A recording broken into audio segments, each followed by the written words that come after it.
We called it the Traveler, and its arrival changed us forever. Great cities were built on Mars and Venus. Mercury became a garden world. Human lifespan tripled. It was a time of miracles. We stared out at the galaxy and knew that it was our destiny to walk in the light of other stars. But the Traveler had an enemy, a darkness which had hunted it for eons across the black gulfs of space. Centuries after our golden age began, this darkness found us. And that was the end of everything. But it was also a beginning.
Ouch.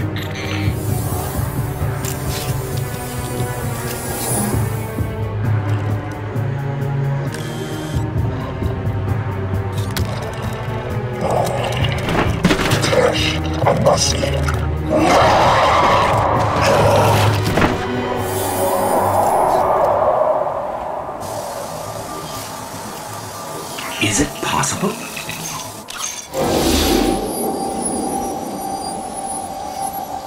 There you are.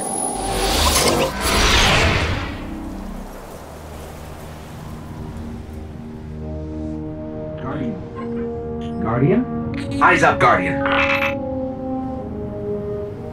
It worked. You're alive. You don't know how long I've been looking for you. I'm a ghost. Actually, now I'm your ghost, and you? Well, you've been dead a long time.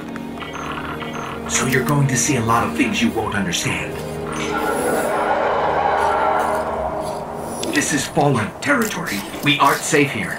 I have to get you to the city.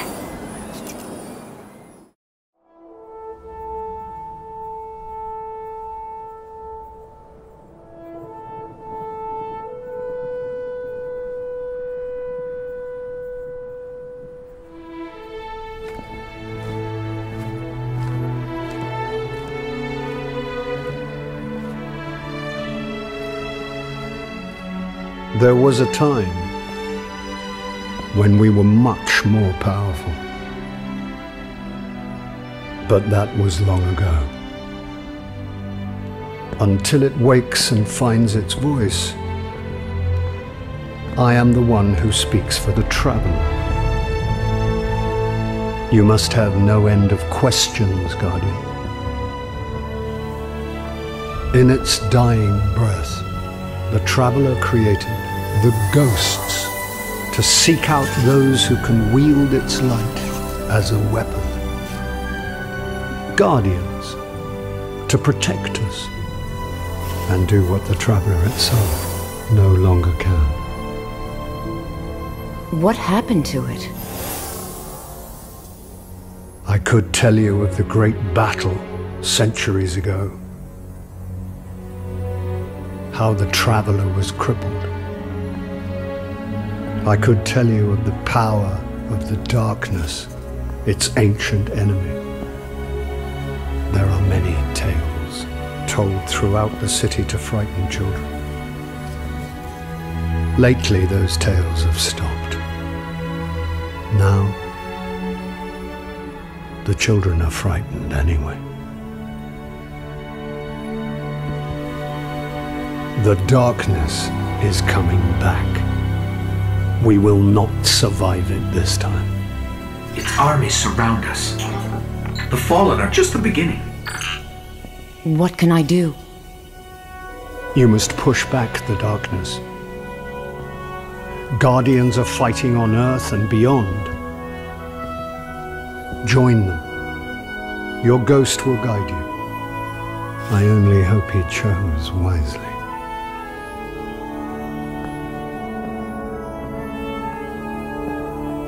I did. I'm sure of it. We're in this together now.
For centuries, we feared the forces of darkness massing against us. We sought to hide and cower beneath a broken god. No more. These guardians show us what we are, what we have always been, and what we will be again. We are what remains of the light, and we will not be stamped out.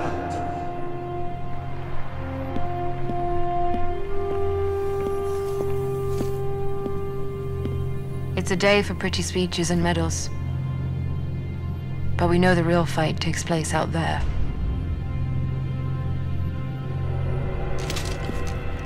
Take this. There's so much more, Guardian. I've seen terrible things born out in the darkness. Every moment brings them closer.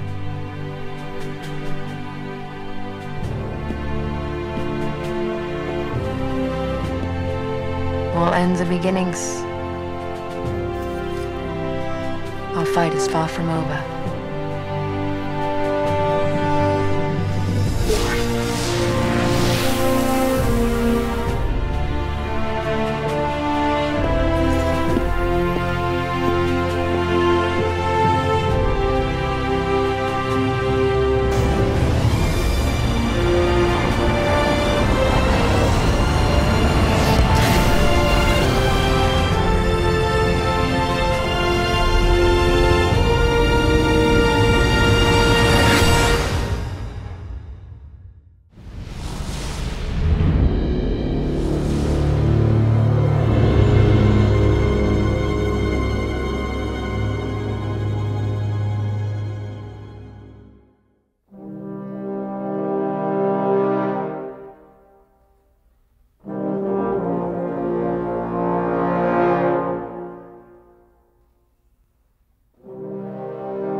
I remember everything about the day I was born.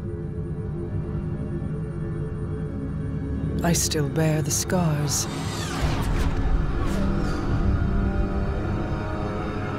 The Awoken are my family now. And I am their queen.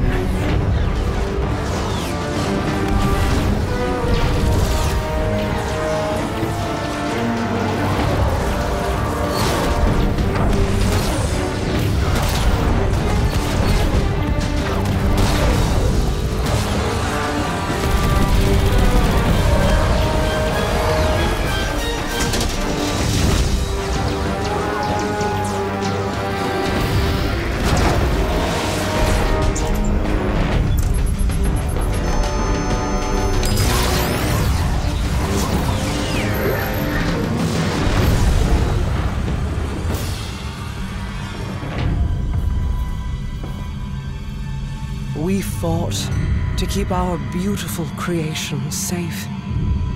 And now this beast has come, claiming to be king.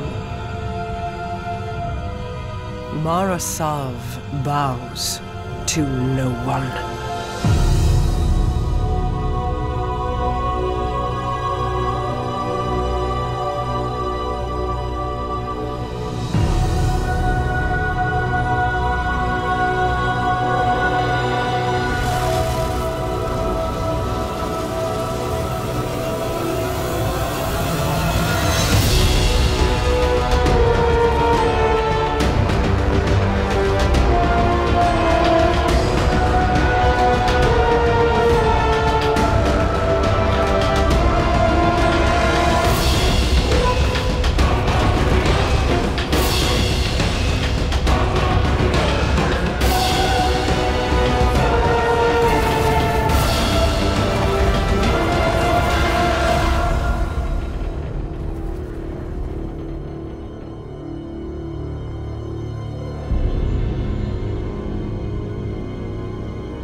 You and I know how this ends. We've known since you escaped from that pit.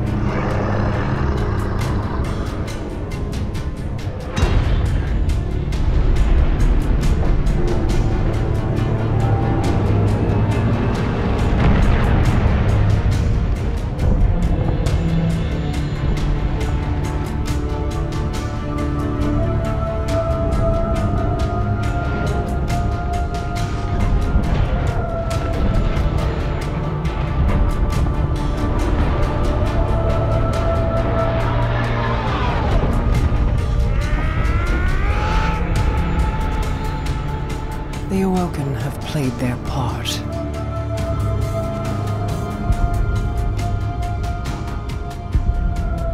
This was all part of the plan.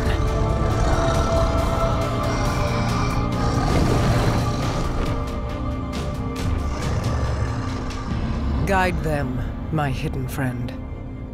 It is all up to you now.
My queen, you were right. The Guardian was the key. For the first time, the whispers are silent. It is done.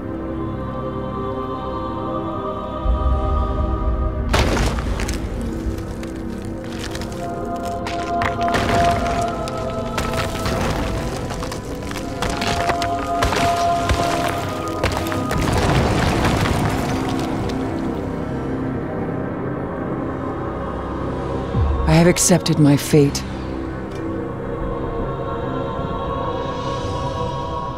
I will not fail.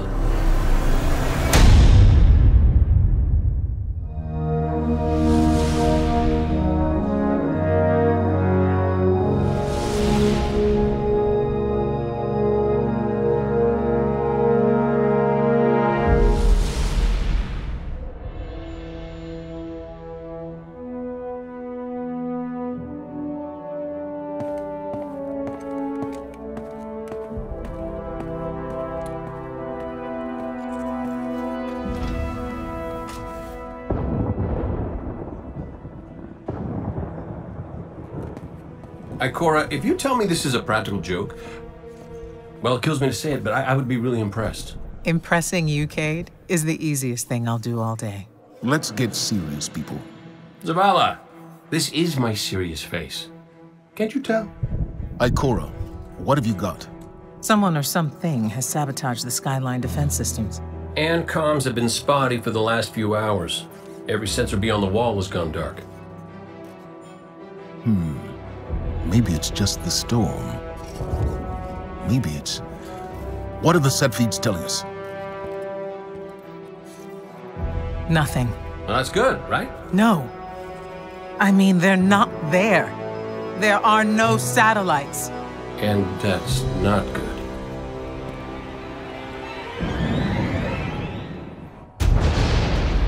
Battle stations!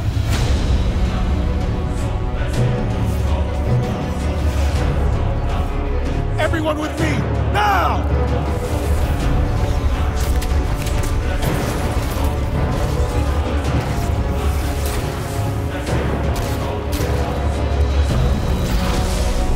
Hang on!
felt better.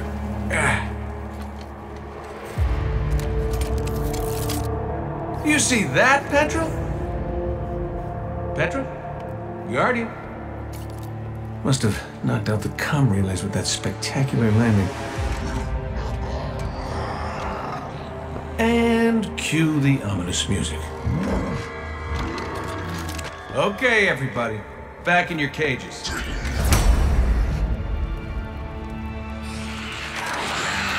I said, back in your cages!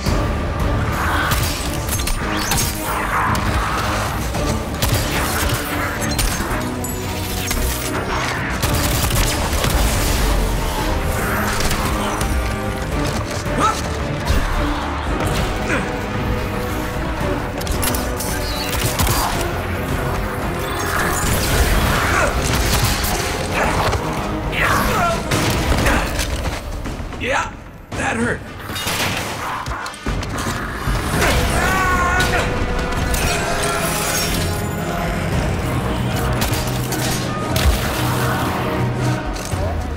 Sorry, not sorry.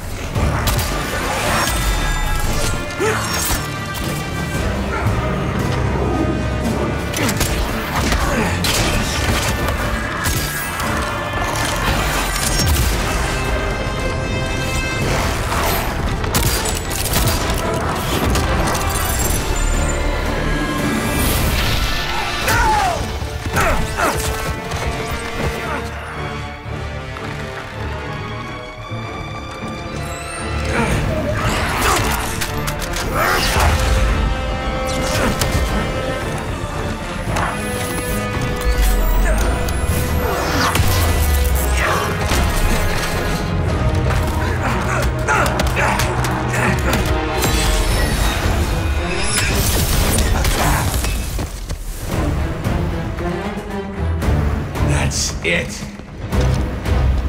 Now I'm pissed.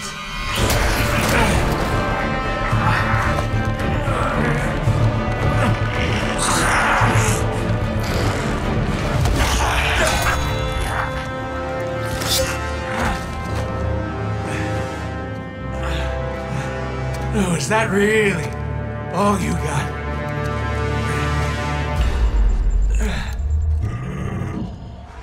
Help me out here, little buddy.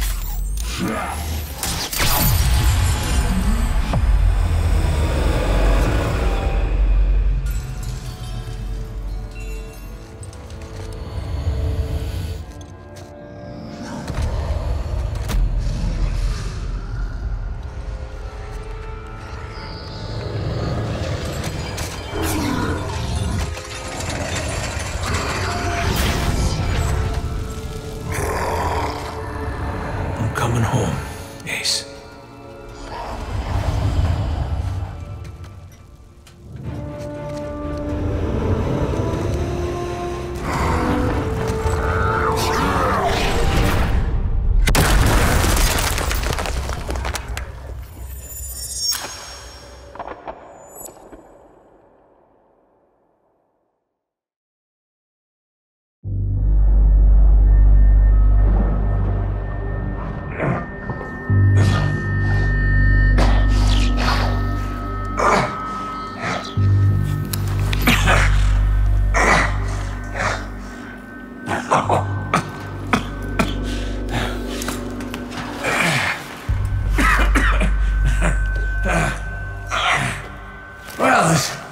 This is awkward. You got a gun I can borrow? No. But I do have a bullet with your name on it. Any second now, my partner is gonna roll in here and kill every last one of you. And you, my man. This is going to hurt. A lot. Any last words? How's your sister?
have heard your cries for help, and soon we will answer.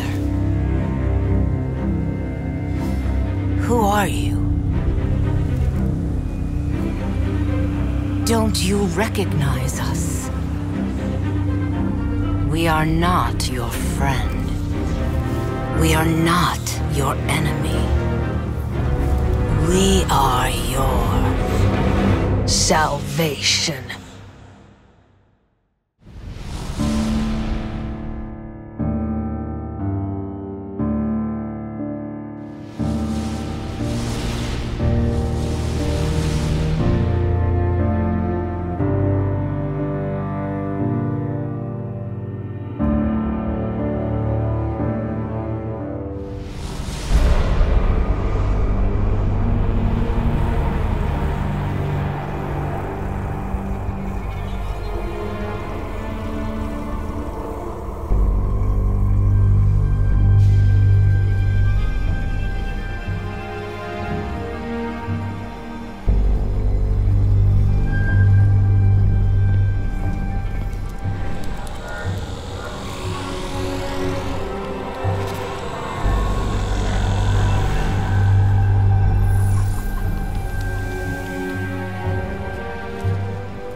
This is what I brought you here to see.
saw the end before it happened. My own death, brought on by the separation from my power. And in these final moments, I looked to the sky. Hello, old friend. I've chased you for a long time. First as an enemy, then as a collector, and finally, now, a supplicant. What is it the Guardians say? Devotion inspires bravery. Bravery inspires sacrifice. And sacrifice...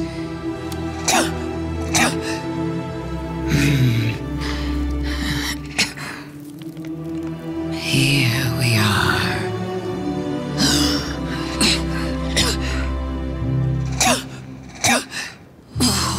Wouldn't it be clever of you if after everything, you simply let me die? What a trick. Elegant.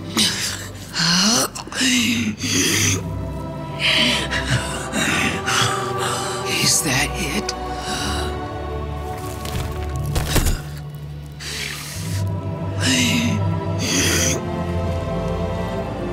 If there is an answer, I don't hear it. Because now the world begins to fade.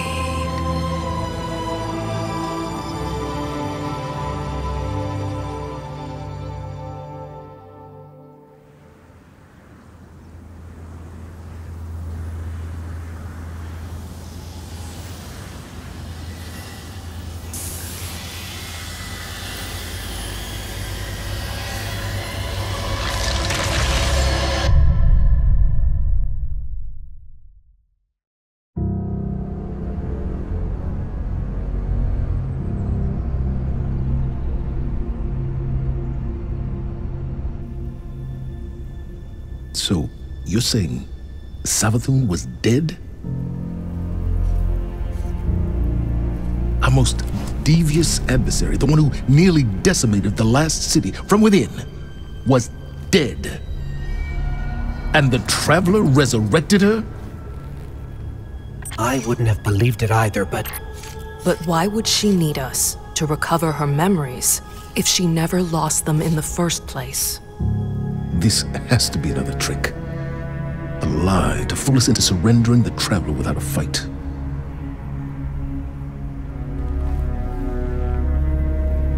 This has been the Traveler's approach from the beginning.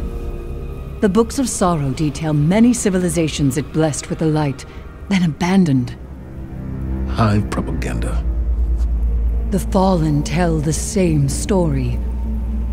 When the Witness and its Black Fleet came to call, the Traveler moved on to our system. Where it sacrificed itself to save humanity from the same forces. Forces which included the Hive! After all that, why would the Traveler give our worst enemy the light? It doesn't matter. I don't know why the Traveler gave Savathun the light. Maybe it has changed its mind about Guardians. Maybe it's not as infallible as we once believed.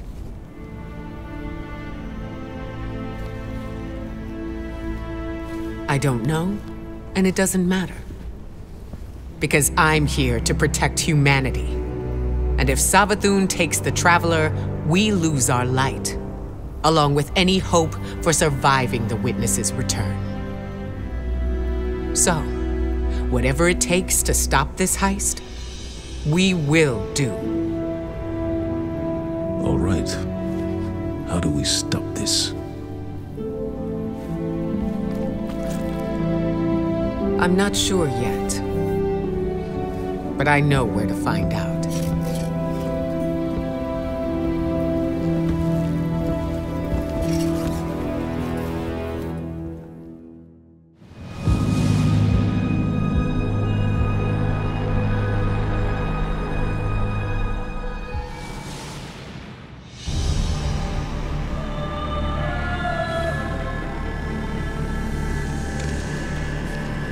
Isn't this interesting? I miscalculated. So did you, Guardian. So protective of your traveler that you wouldn't let me keep it safe. But the witness is coming. The game is yours to play now. Yours to win or lose.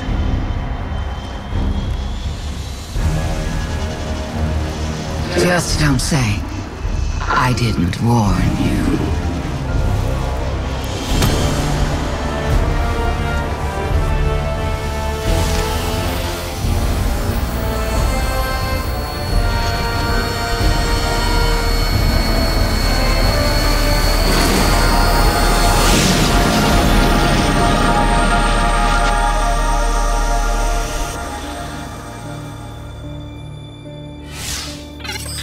No. Where did her ghost go? Guardian, I just got the message.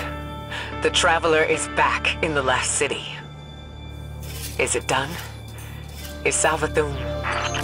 She's dead. But her ghost got away. Good enough. Hold your position. The Hidden are coming to secure the remains. Good work, Guardian. You did the right thing. Now what? Now, we prepare for the witness and stop the next collapse.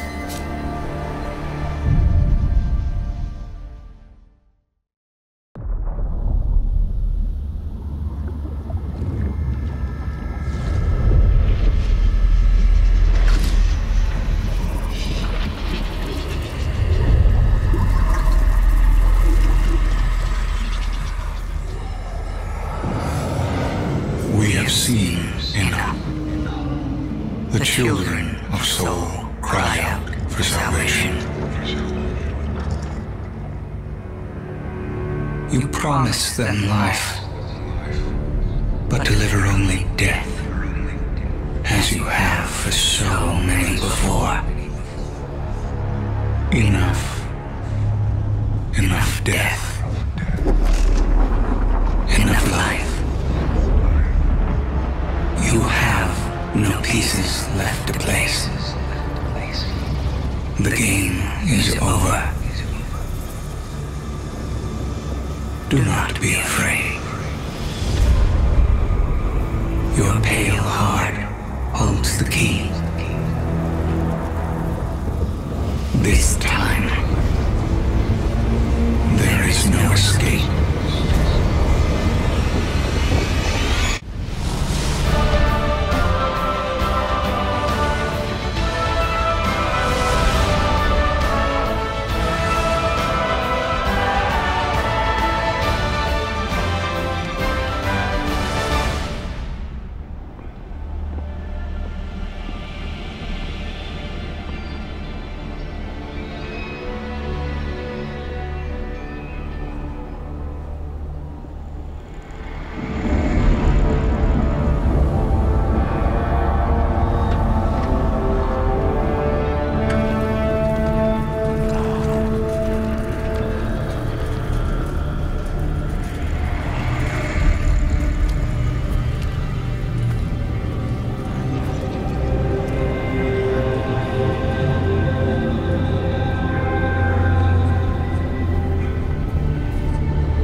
Don't worry, the great machine will never abandon anyone again.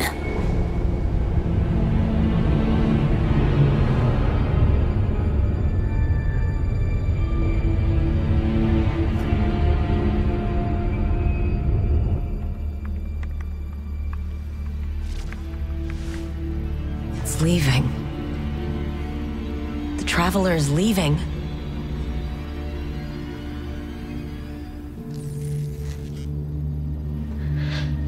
The war stats.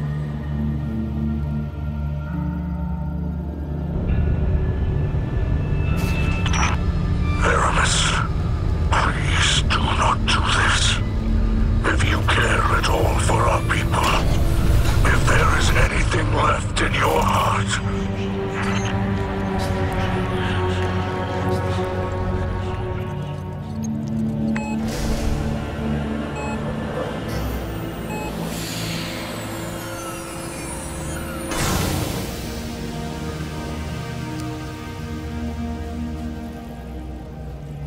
Make it know your pain.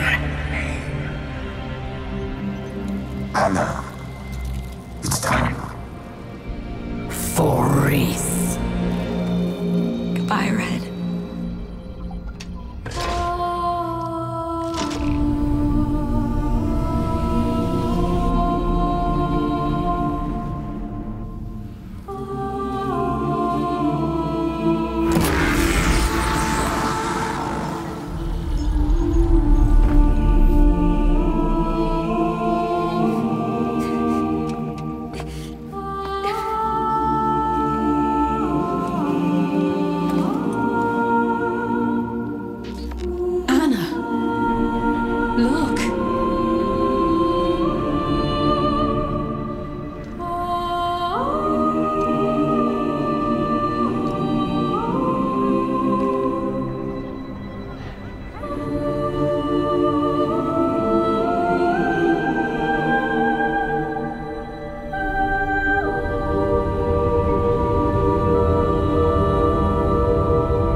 Vanguard to all units. Keep the enemy away from the Traveler. At all cost.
Whatever that thing is, we gotta take it down.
They found the veil.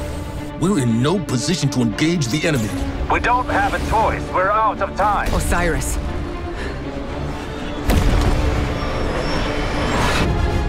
Don't die.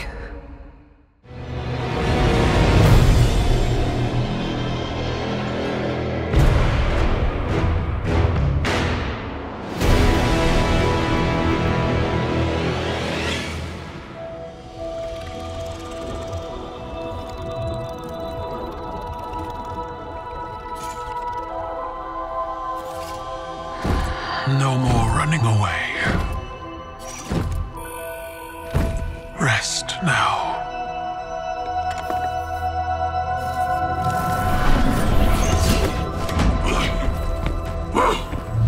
The uglier they are, the harder they fall, right? No? Come on. We finally found you. Get your ghost! What's wrong, Osiris? Get your ghost out of there! Finality takes shape. It's creating the link! At long last. Destroy it!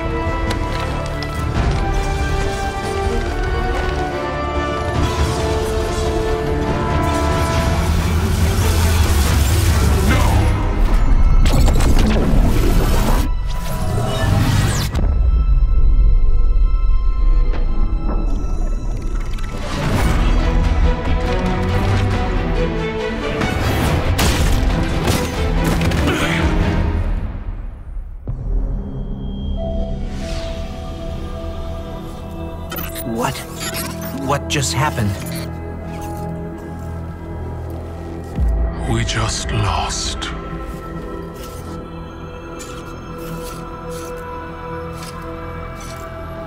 Zavala, come in.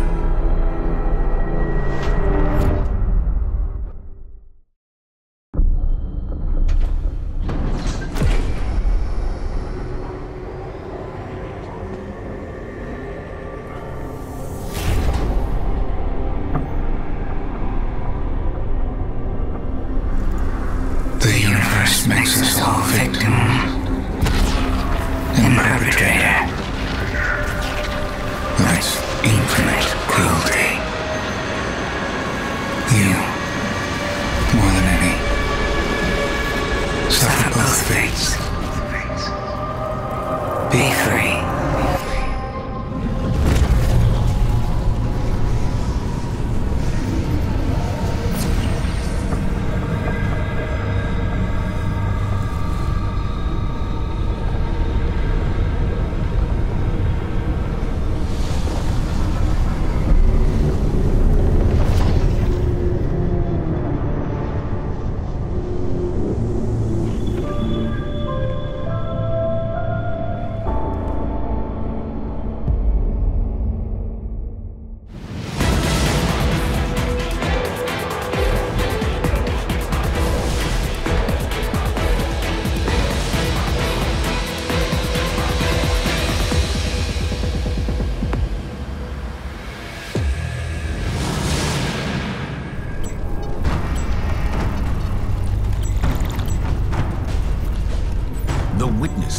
Moved beyond our reach.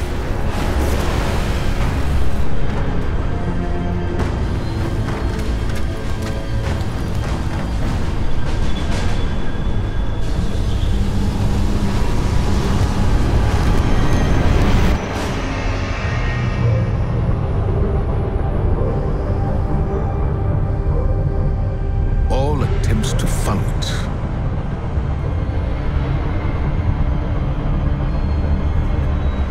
have failed.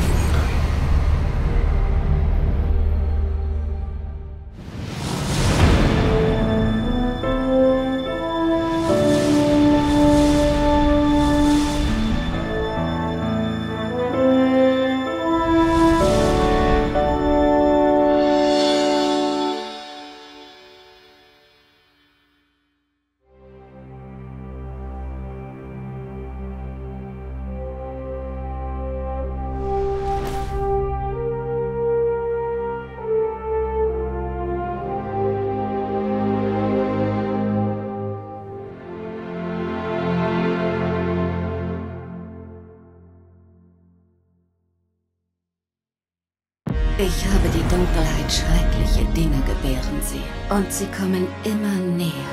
Oh my gosh, where are we? The music. Ready? Dad, are you ready? Oh mio Dio! Jedes Ende ist ein Anfang. Kampfstationen!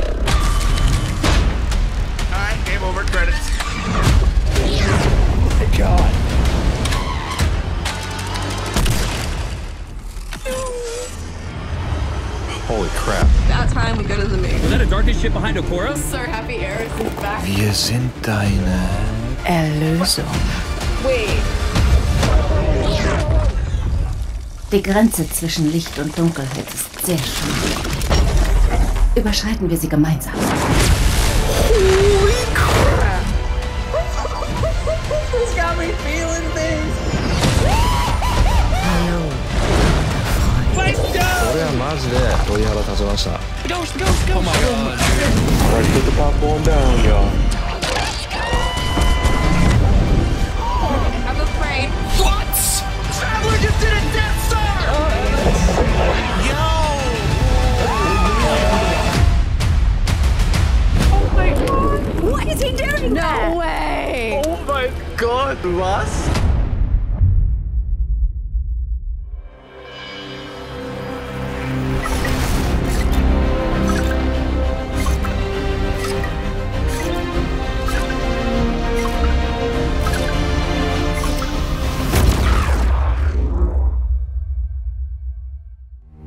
Thanks for tuning in, y'all. Like many of you, I've been playing games as long as I can remember. They're a core part of what makes me who I am. I believe there's this deeply rooted, often unstated mission of games to keep adventure alive. In 2014, Bungie set out to start a new adventure. Heroes awakened on a desolate planet. A silent god set in our sky. And it wouldn't be long before an ancient enemy, shrouded in darkness, showed up at humanity's door to destroy us.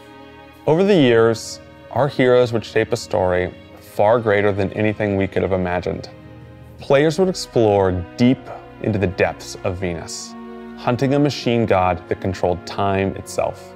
They'd invent ways to combine their mythic weaponry and their paracausal abilities to stand alone against monsters that took others an entire elite squad. They'd race alongside their friends far into the early morning into halls of an ancient city where only a select few emerged victorious at dawn, clutching the heart of a dragon. But most importantly, they'd bring their friends and their family into this world and together meet new faces on this adventure who would become lifelong companions. Now, together, we approach the final shape. We're about to embark on the last expedition of Destiny's first saga. So let's be clear about the stakes. In the final shape, you will go inside the Traveler. The journey will be difficult. And what awaits you on the other side of this trek is nothing less than the deadliest entity we have ever faced. There will be no open betas. There aren't going to be any guides on the internet telling you how to handle what's to come. Whether you've been with us from the beginning, joined us somewhere along the road, or are looking at Destiny for the first time, anybody who shows up on launch day is going to be greeted with this same uncharted world, a vacuum-sealed experience begging for you to be the first person to peel it open. So today is your invitation to go forth and adventure.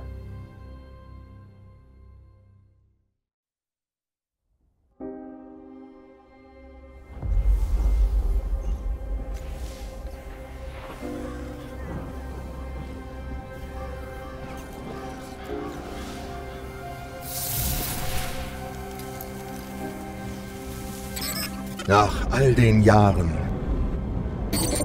haben wir nie darüber gesprochen, warum ich dich zurückgebracht habe.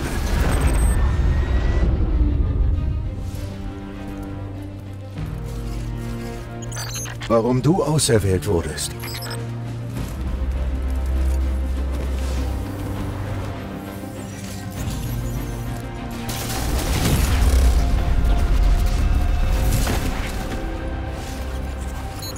Die Wahrheit ist,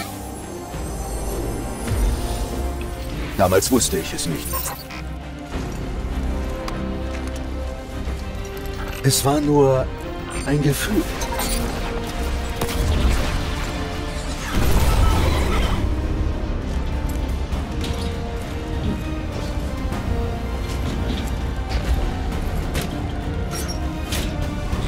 Aber jetzt weiß ich es.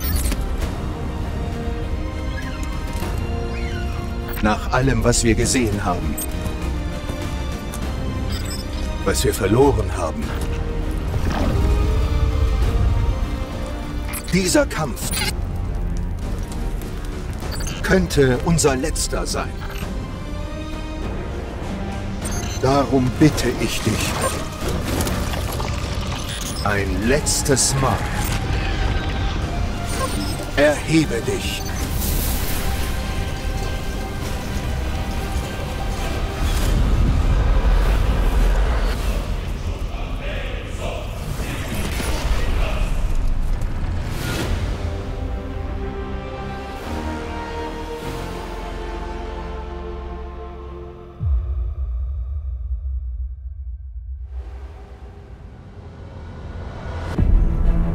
This is a momentous time in Destiny history. We've been building to this moment for the last 10 years. The final shape is the conclusion to that journey. This is a moment in gaming that as a developer, you just don't get very often. Guardians and allies are fighting the biggest threat that the universe has ever seen in this big culmination of the Light and Darkness saga. When we were thinking of what the final shape could be, it had to be a lot of different things. It needs to pay off this epic confrontation with the Witness that we've been setting up for years. It has to bring you closer to your allies in the Vanguard. It has to be this place that makes you feel nostalgic for the entire journey you've been on. When we were resurrected by ghosts at the very beginning of this story, we didn't know why, but it was for this. The Traveler is asking us for help. And it's our responsibility to protect every living thing in the universe from what the Witness intends to do. When we first start the final shape, we are finally able to go through the portal that the Witness opened in the Traveler at the end of Lightfall. Inside is the pale heart of the Traveler. That is the stage for our showdown with the Witness. The Witness has the darkness. It has always had a connection to it. The pale heart of the Traveler is what it's trying to use to gain connection to the light. So with both, it can enact its final shape. The Witness looks around and sees a lack of purpose, no meaning. It wants to fix all that. So it's trying to put the universe into this frozen perfection where everything's just exactly how it thinks it's supposed to be. That is the final shape. If we're going to defeat the Witness, it's going to take everyone. Failure is not an option. We're going to need the Vanguard, all of our allies, and all the Guardians to rally together and be brave in the face of oblivion. In the final shape, we're going to answer questions at the grandest scale. But what I find really interesting is that it's also a very personal journey, where we deepen our relationships with these characters that we've known for so long. Zavala, Ikora, our ghost, get to reconnect with Cade 6. So, while there's this great conflict and everything going on around us and stakes of just unimaginable heights, it's still at the end a story told around campfires by a bunch of companions who have been fighting together for hundreds of years.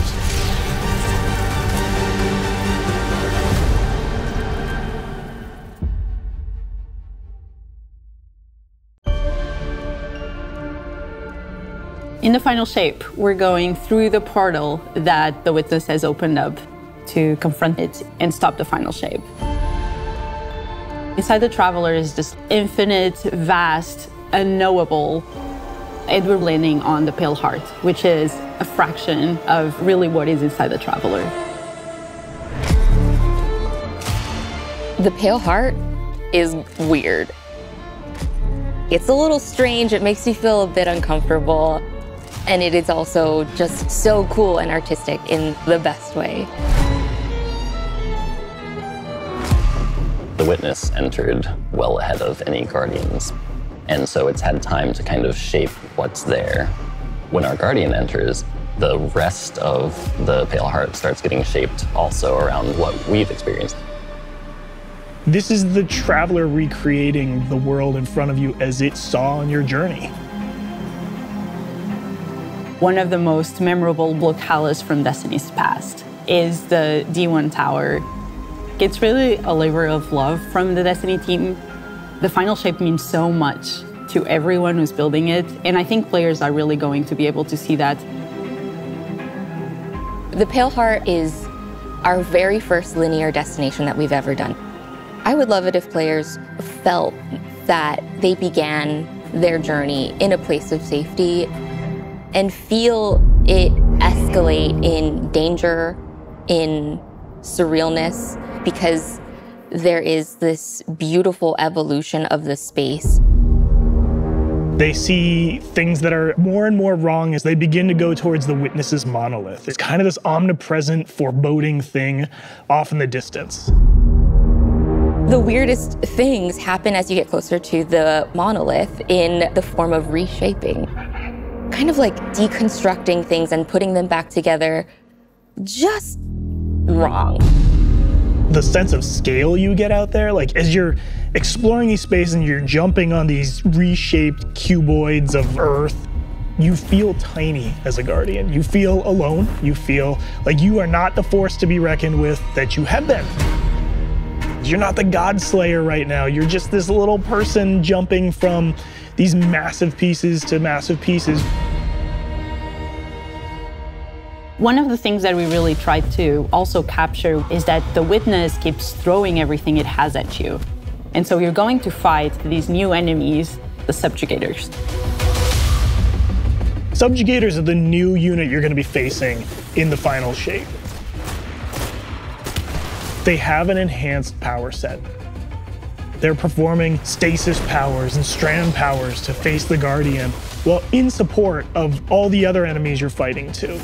They bring something entirely new to the battlefield, which is kind of this element of control.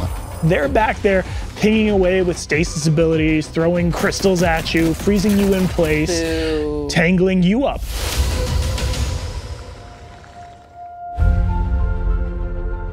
We're focusing you on the campaign and only the campaign. It's the most important thing in the universe at that moment. You have to stop the final shape from happening. And for that, we do need the help with our allies. And so we're going to make sure that the core Vanguard team gets back together. Zavala and Ikora and Cade. The campaign is just the start of the Pale Heart. After you've reached the monolith and finished the campaign, we open up the entire destination. And so the entire Pale Heart is going to react to you and what you are doing.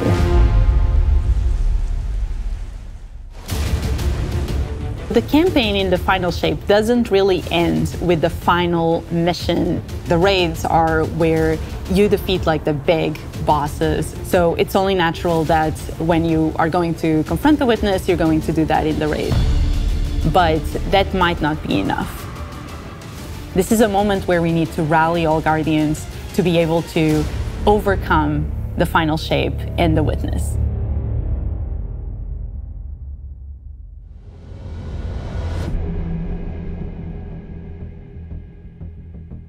In the final shape, we are inside the Traveler, very close to this energy. This allows us to have new supers, Arc, Solar, Void. We want to create something that turns you into an offensive powerhouse, but also can benefit your allies in a support capacity. There is this thread of team play and like working with your friends to overcome the odds. The Warlock Super is this ultimate expression of solar energy coursing through your Guardian. This Solar Warlock Super is a callback to Radiance from D1. Other than Golden Gun, this is the only other first-person super in Destiny right now. Your melee's like all of these projectiles going off, doubling the amount of projectiles. Your grenade almost being sentient as it searches around, and then it hits a character and bounces off and goes to another one. And you're so overflowing with this energy that you are also giving it to your allies, allowing them to have their solar weapons supercharged, applying Scorch when they're shooting. The new Solar Warlock aspect, when I cast my Rift, it is going to create this little solar soul that when it sees an enemy, it launches part of itself out and hits the enemy and explodes and scorches them. It just feels very alive. Twilight Arsenal.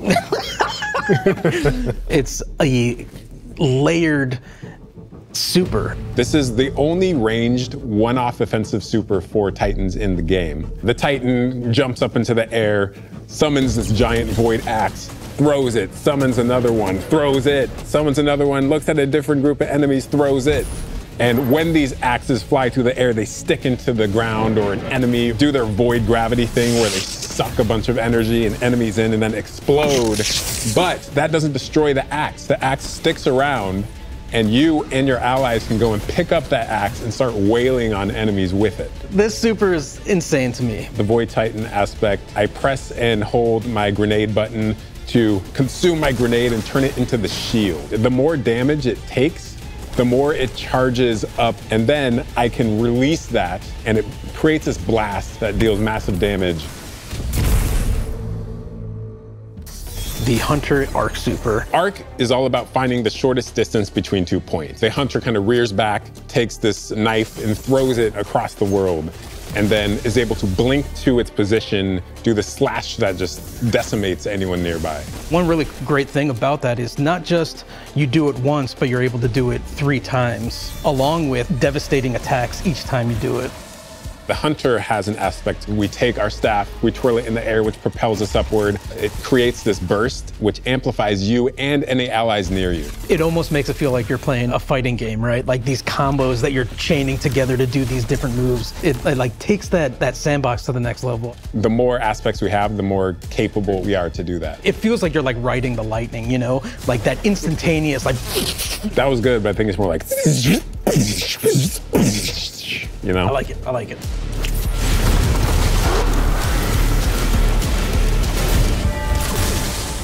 Weapons team has been working on all sorts of goodness. We've got exotics, we've got legendaries, we've got perks. We're always cooking up stuff. We're always playing with stuff that we think is like really interesting or taking inspiration. We have Tessellation, which is this exotic pyramid fusion rifle. It has the really intriguing property of adapting your Guardian's current damage type. This will be the first time that you can run a weapon that can adapt to be strand or stasis in the energy slot. So you'll be able to run an entirely strand or entirely stasis loadout. Tessellation has the additional property that you can special reload to reshape your grenade and suck it into the weapon and then fire out a super destructive single projectile. It's a really special weapon. What's the one specific exotic that I can make that's like really zany that you would like right now? What if Golden Gun was a sniper rifle? What if you could harness the might of the Traveler? You know, we had a moment where we saw that Traveler beam cutscene. I know people on Weapons went, I kind of want that. You're like, that is incredibly dope. So we've got this opportunity to bring back these iconic Destiny 1 weapons, but really turn it into something that feels unique in Destiny 2. We have to bring Kvotstov into the fold. The Red Death exotic pulse rifle. And Dragon's Breath. Burn the world, burn it all. In the final shape, we have new weapon subfamilies coming, broadening what existing weapons can be. Really like bordering on exotic functionality. So for example, we've got a rocket pistol sidearm subfamily. We always liked the special ammo sidearms. This fires tiny, slow-moving rockets. They hit very hard, do a bit of AoE damage. They have a mixture of regular weapon and rocket launcher stats. We're also doing a new support weapon subfamily. The support frame auto rifle is a type of legendary auto rifle. It'll let you switch seamlessly from firing at enemies to healing your allies. I'm really excited to bring it to dungeons and keep my team alive, honestly. Weapons team is always coming up with new ideas. We've got a ton of new cool stuff coming over the next few years and some new and really wild ideas, which we're pretty excited about. Come on, take a load off. We've got a lot to cover. This place is only big enough for one dashing hero type, and that's me, so. I'm back! Hey, you two, give me a sec. I was magnificent. This is great. Anyone want a hug? Get your rock off my map. Worst case scenario, you die. But who knows? Maybe you won't.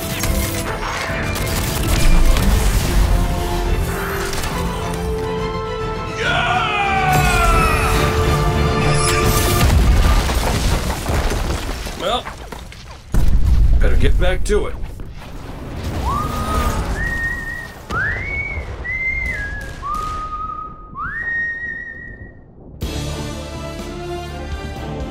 In this moment where we're driving to the end of the Light and Darkness saga, it's great to see Cade like return to this world at this moment with all this change about to culminate with this confrontation with the long-standing enemy, the Witness. Cade is the quintessential hunter. His presence casts such a long shadow over the story of Destiny, whether it was when he was alive or when he was dead. What Cade goes through in this journey, how he serves as a catalyst for the other characters, the events that are uncovered to have brought him back. This is how the story had to end. There was no end to the Light and Darkness saga that didn't have Cade here alongside his friends to finish the job.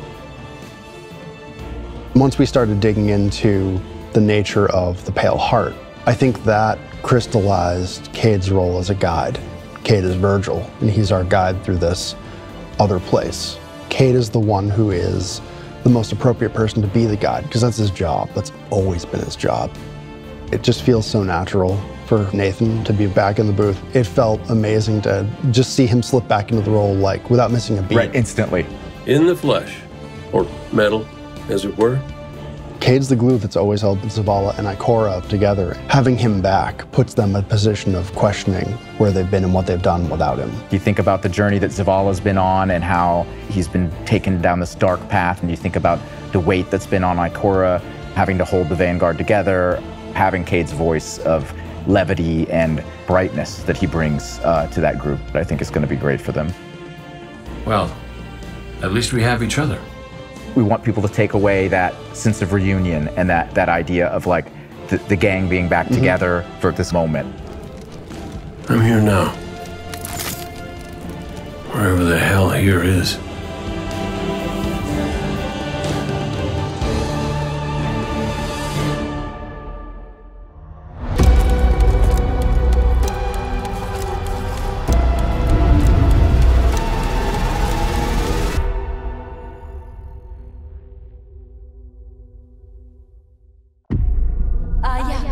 Hüter. Der Zeuge ist eine Bedrohung. Und die Hexenkönigin hat Antworten, die wir brauchen. Aber nur, wenn wir ihre Schwester vernichten. Xivu Araf. Dann liegt es an mir. Wirst du auch wieder zurückkehren? Habt keine Angst.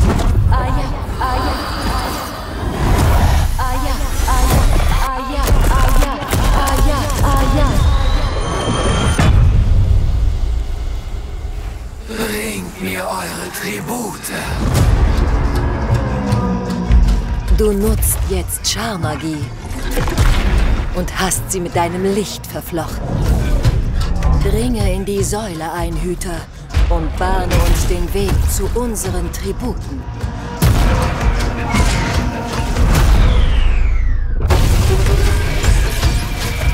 Lehre sie, sich zu fürchten. Das Deck des Flüsterns. Und sie flüstern.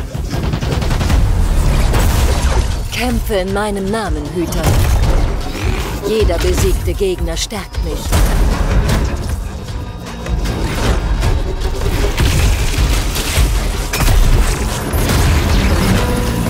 Mein Hunger sehnt sich nach deinem brutalen Tribut.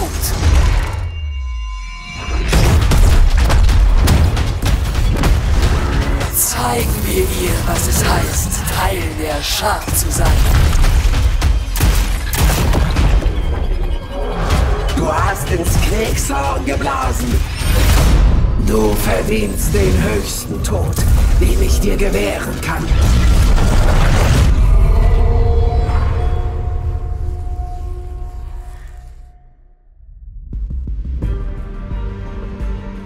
Season of the Witch is our opportunity as players. We've been annihilating and breaking Hive's spells, and now we finally get to cast them.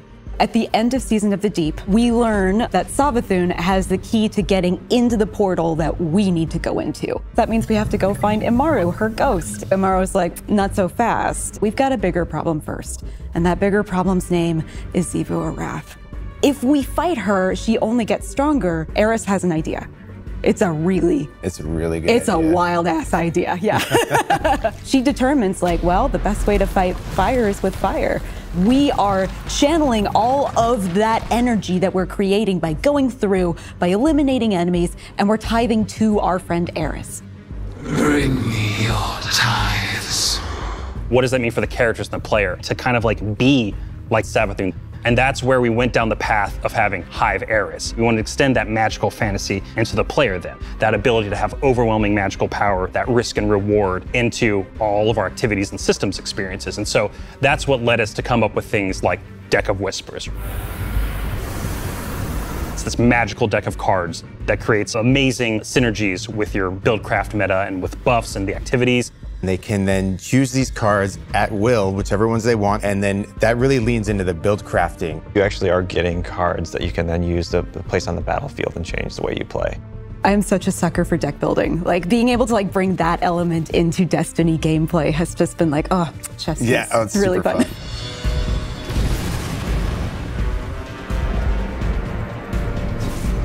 So we've got 2 brand new seasonal activities coming with Season of the Witch. We've got Altars of Summoning and Savathun's Spire. Savathun's Spire is our new 3-player offensive. You're doing a lot more with the Lucent Hive magic, but it's got a high amount of combatant density. It's got additional random encounters that you can come across. The Witch's Spire itself, Savathun's Spire, was like her reliquary for all these different magical experiments as she was learning the light. You're there in order to learn as much as you can in order to become a master spellcaster, right? To become like Savathun. The Altar of Summoning's activity is really exciting because you can spend like 20 minutes in it or you can spend 2 hours in it. It's a 3-player experience that you can hop in and hop out of. As you're going through this activity, you're filling the tithing bucket. As that tithing bucket is filled up, you'll get progressively more rewards. And then finally at the end, it'll cash out and you'll get a whole mess of rewards. We really wanted to make sure that there was a home for any exotic mission content coming in seasons after the year has passed. And so we developed what we're calling the Exotic Mission Rotator. Right away, we're getting Presage, Vox Obscura, and Operation Seraph Shield. This is some of the most fun content the team has making. It's some of the content that the fans and players of Destiny love the most. The most exciting thing, outside of just the missions themselves, is that every time we put a mission inside of that rotator, the exotic that comes alongside of it will become craftable.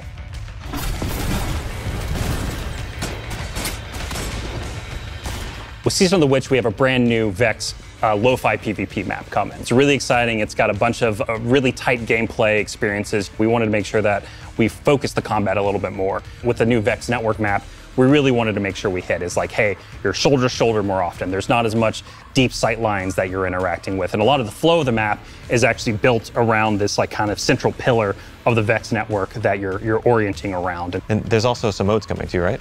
We've got a new PvP game mode coming that's all about relics. It's about multiple relics, so it's not just one like the Scorch game mode from the past. So we've got the shield coming from Vault of Glass, we've got the spear back from Season of the Risen. And we've got the scythe from Season of the Haunted.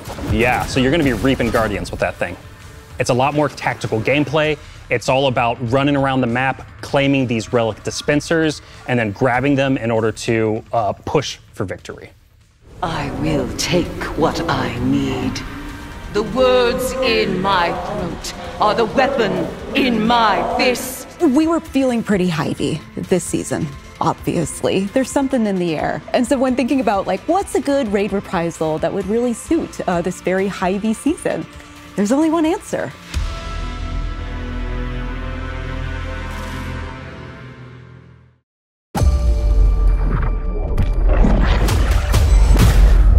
Ich habe das gesehen, was die Schar einen Gott nennt.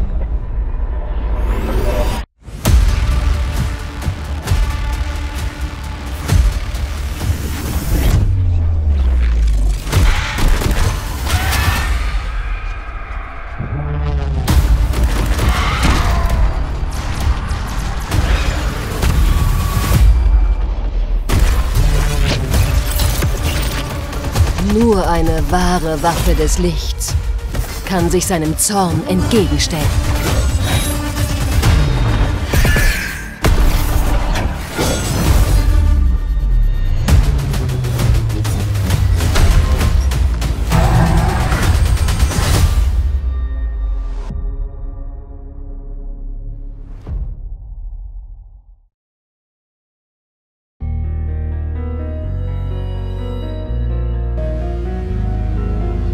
Heading into the final shape, we really want to rally all Guardians at the end of the Light and Darkness saga.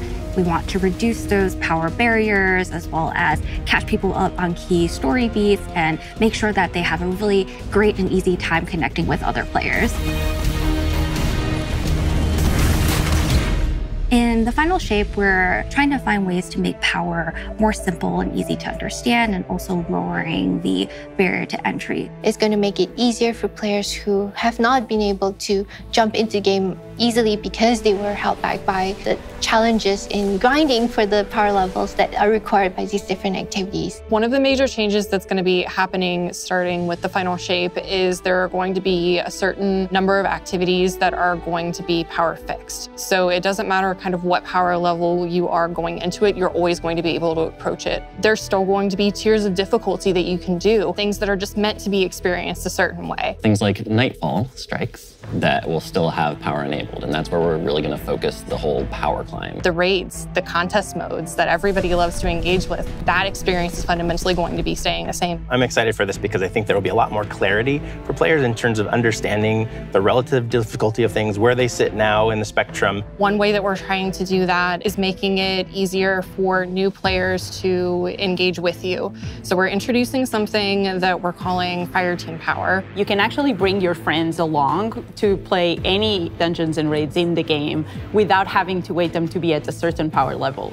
The person with the highest power in your fire team is actually going to bring all the others close to their power level, which means that there's no barriers really for any other Guardian to join you in this high-level content. When it's combined with Fire Team Finder, it also allows you to find strangers, people you've never played with before, and have that same experience. That's all regardless of the power level of you and the rest of the people in your fire team.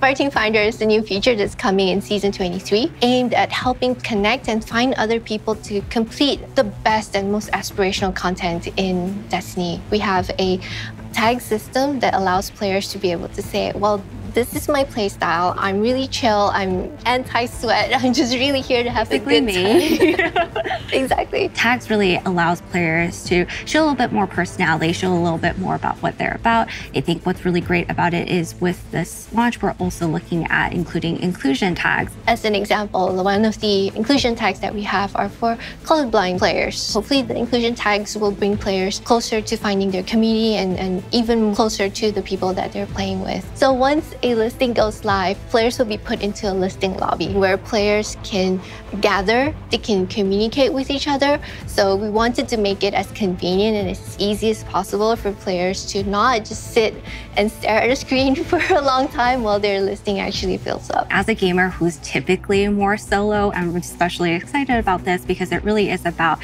helping reduce that anxiety and burden that comes with trying to make a new connection.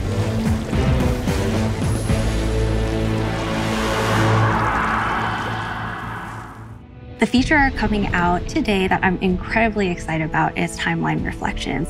Essentially what we have done is we've went back to previous expansions and pulled out missions that we felt really represent key narrative beats within our story. We are going to have a mission for Forsaken, a mission for Beyond Light, as well as a mission for Witch Queen.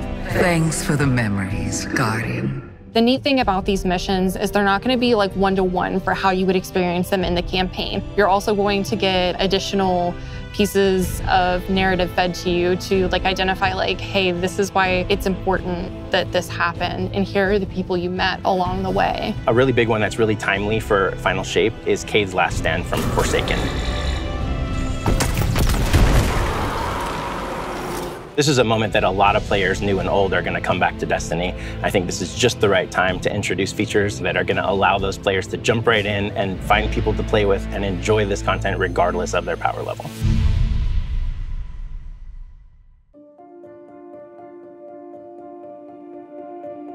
We're reaching the end of this 10-year journey. What comes next? The episodes, and the new way we're going to tell stories moving forward. What's really important about episodes is that it's a really big shakeup to what we've been doing. Instead of providing 4 seasons a year, you are going to get 3 larger episodes. And so the first 3 episodes in this coming year are called Echoes, Revenant, and Heresy. It's coming right after the Final Shape. And the theme for the year is going to be all about the consequences and aftermath of the final shape. I think what's really the cornerstone of the episode model that we're building is the 3-act structure. The acts act as these anchors for us to introduce new weapons, new artifact mods, new activities. There's going to be new missions coming around the core. There'll be new story moments in every single one of these acts. We're actually providing more cinematic styled experiences throughout the final shape year and the episodes with it than any of the seasons we've ever developed before. These new stories are actually playable as standalone. Like each episode is something you can experience whether you've been playing Destiny for 10 years or this is your first one. You're going to be able to basically enjoy them in any order you want to. I think the opportunity with this big epic moment is that we get to innovate the game. We get to move the game forward. It's all about change frequently. It's all about deeper story moments. It's all about more weapons, more loot, more often. And it really provides the team with a platform to go much deeper into the themes and fantasies and story of any individual episode as compared to the seasons you know of today. I'm so excited to see what the narrative team can do with this kind of new platform of storytelling. Episodes provides this awesome foundation for the future of Destiny. We're moving into the next stage of Destiny 2. I think some people look at the final shape and they think Destiny 2 is coming to the end. And in many ways, it's the opposite. We're leaning in. We're putting the pedal to the metal. Episodes provide us a new, innovative way for players to engage with Destiny 2 throughout the year.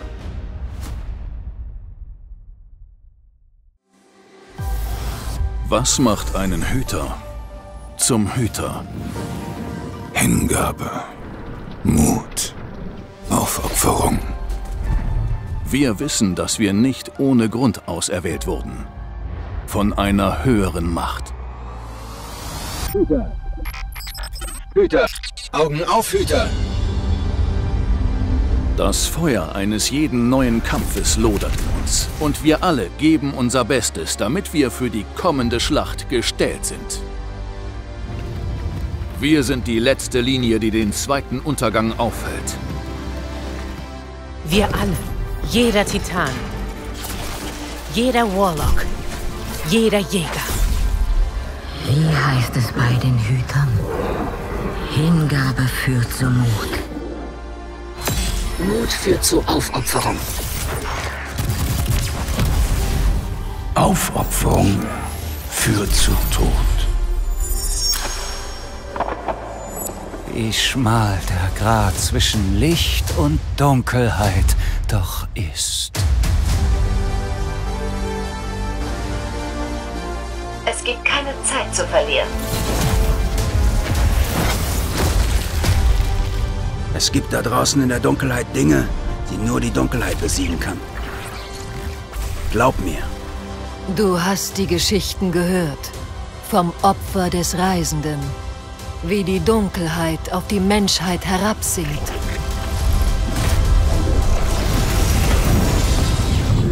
Unser Ziel ist zu Ende.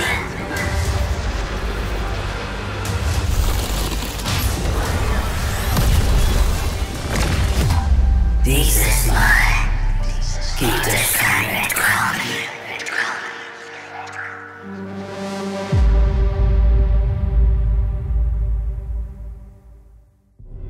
It's going to be an exciting year for Guardians.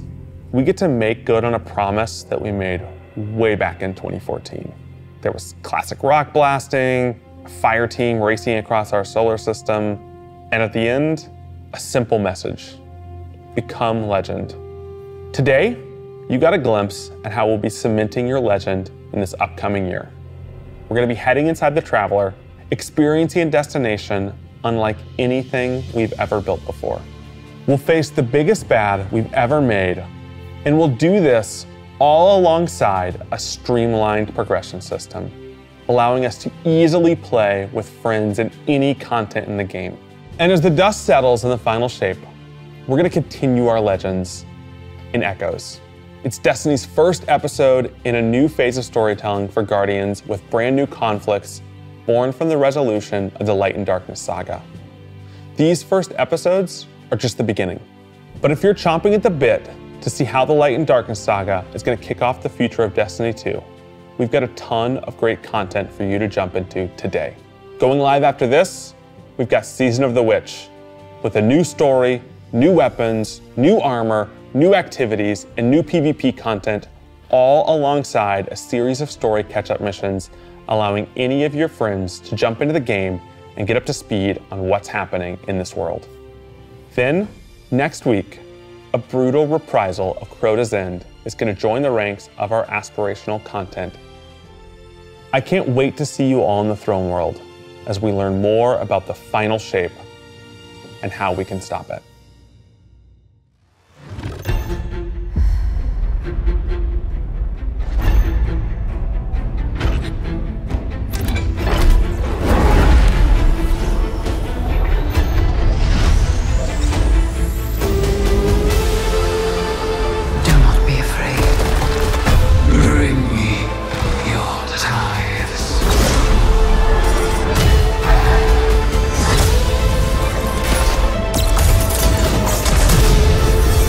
All these years, all we've lost.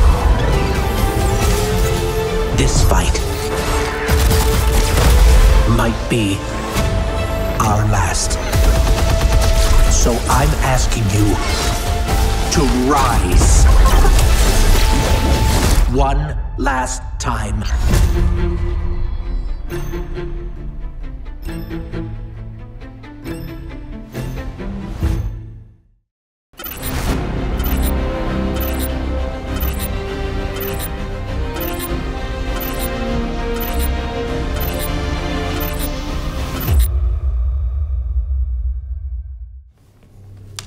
When we create a collector's edition, we try and recreate items from the universe for players to enjoy outside of the game. So this year we're doing the Destiny 1 tower. We really tried to work hard at thinking about 10 years of Destiny and how best to encapsulate that experience. Even as the game dev who've worked on it since day one, I think having it be the tower is super exciting for us because it's going to kind of catalog your journey of a player from when you first started playing Destiny all the way to now. The tower, it's kind of like the beacon in which you're a place you can call home. You get the tower, and then there are actual figures of the Vanguard mentors that accompany that architectural model. And there's a lot of hidden messages and hidden things. There's gonna be some fun surprises. We're always trying to push the envelope. And so we've been playing a lot with magnetic locks and sound effects, and lights, just sort of make this experience as a whole really special. It's sort of the perfect symbol of Destiny. I'm so excited for it. Me too.